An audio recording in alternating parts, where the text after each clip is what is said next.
Selamat pagi Opa Oma, Bapak Ibu dan saudara-saudari yang dikasihi Tuhan. Salam sehat dan sukacita selalu.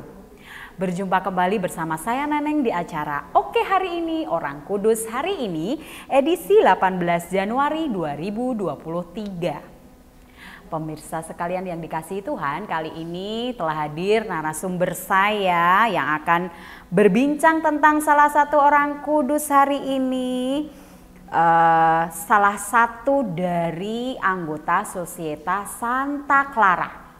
Beliau adalah Oma Christina. Selamat pagi Oma Christina. Apa kabarnya hari ini? Puji Tuhan, sehat. Sehat ya, selalu cantik, selalu fashionable. Aduh, ya. Cantik sekali Oma hari ini ya.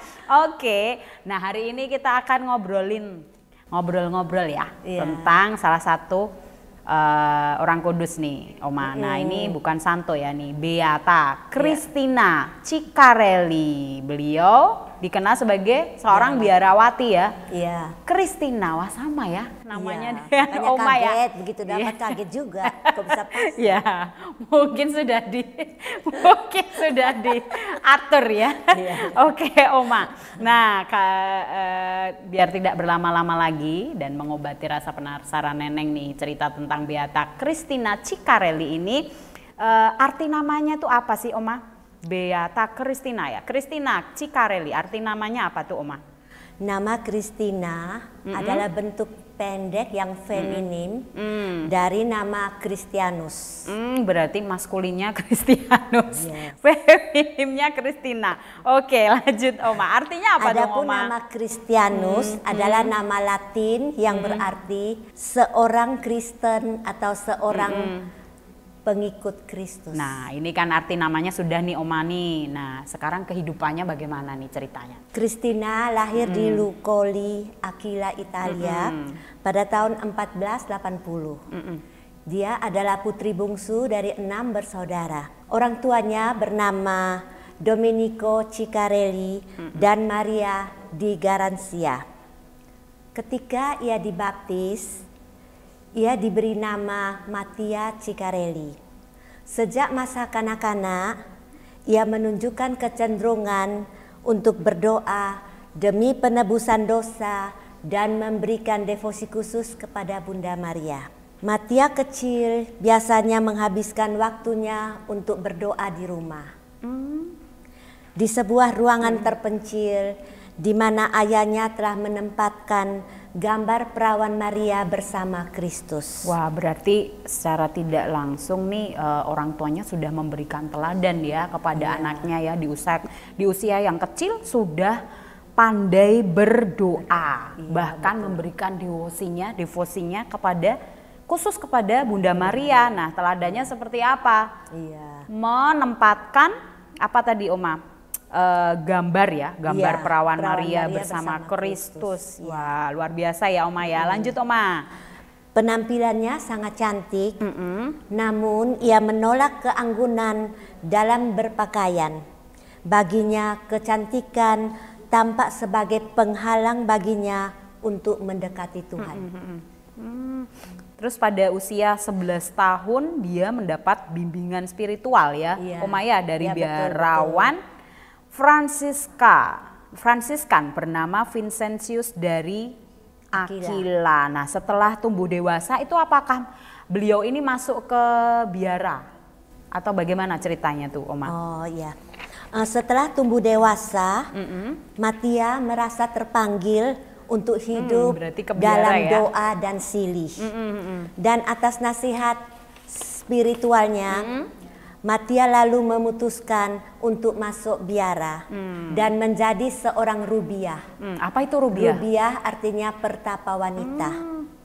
Dia masuk biara Santa Lucia di Aquila.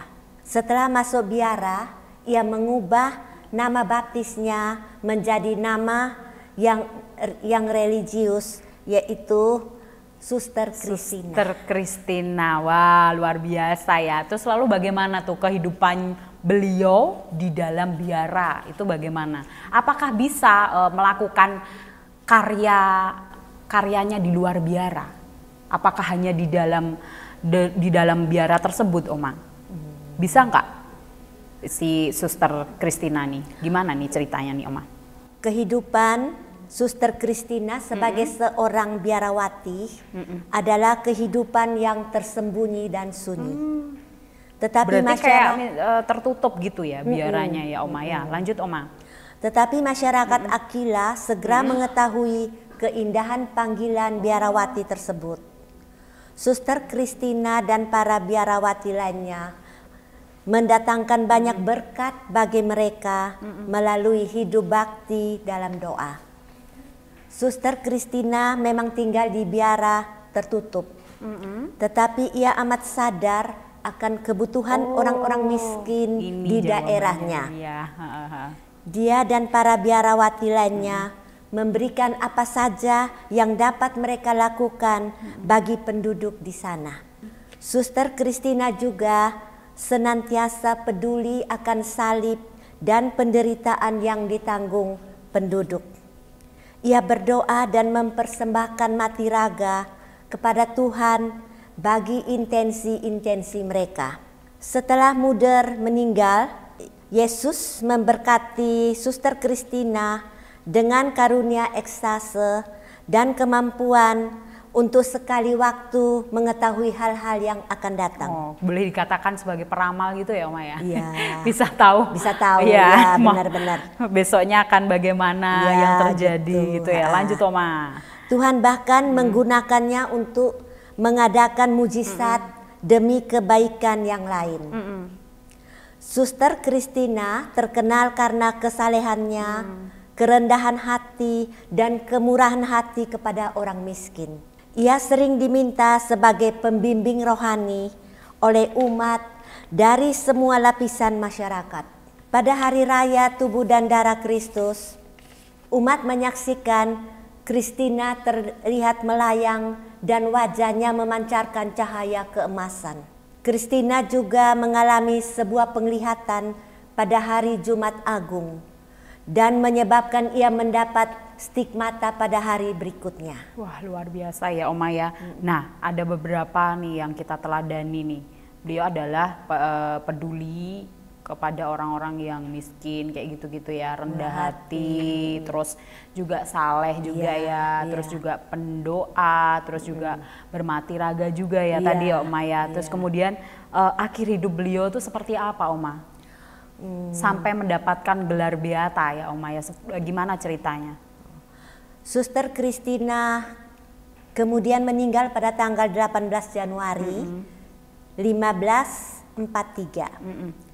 Ketika Suster Kristina wafat, anak-anak kecil di Aquila melintasi jalanan sembari menyerukan bahwa biarawati kudus itu telah wafat.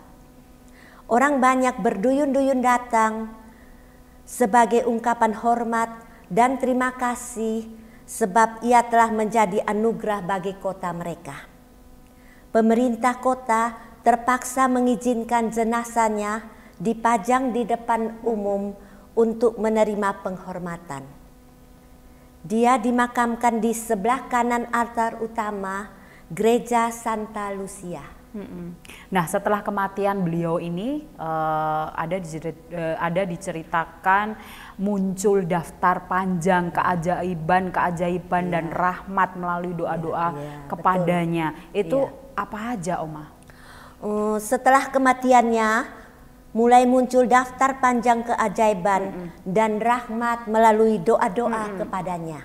Apa aja Oma? Misalnya menyembuhkan luka seorang tukang kayu, menyembuhkan juru sita dari 2 luka yang mematikan, memulihkan penglihatan orang buta, meluruskan orang yang lumpuh, menyembuhkan seorang Dominikan di kaki dan bahunya, menyembuhkan tulang paha seorang Fransiskan, dan membebaskan seorang biarawati dari migrain yang parah. Pada tahun 1841, Paus Gregorius ke-16 memberikan gelar beata kepada Suster Kristina. Wah, luar biasa ya Oma ya. Banyak keajaiban dan rahmat ya melalui permohonan doa-doa ya. Melalui permohonan doa-doa. Jadi kalau misalnya mau menyembuhkan luka dari misalnya seorang tukang kayu, terus betul, menyembuhkan jurusita. Nah, jurusita itu apa tuh? Dari 2 luka yang mematikan. Ya mungkin orang-orang yang menyita barang itu ya Oma ya, memulihkan penglihatan orang buta juga ya. Ternyata banyak sekali ya yang disembuhkan ya melalui doa-doa kepada beliau ya Oma ya. Wah, luar biasa sekali kisah dari Beata Christina Ciccarelli hari ini ya Oma ya.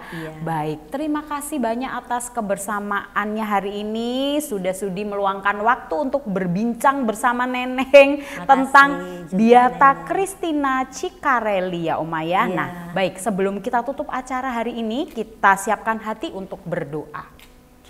Dalam nama Bapa dan Putra dan Roh Kudus, amin. Beata Christina Ciccarelli, doakanlah kami. Kemuliaan kepada Bapa, Putra dan Roh Kudus, seperti pada permulaan, sekarang, selalu, dan sepanjang segala abad. Amin. Dalam nama Bapa dan Putra dan Roh Kudus, amin. Pemirsa sekalian yang dikasihi Tuhan, sampai jumpa di acara Oke Hari Ini, Orang Kudus Hari Ini selanjutnya. Oke hari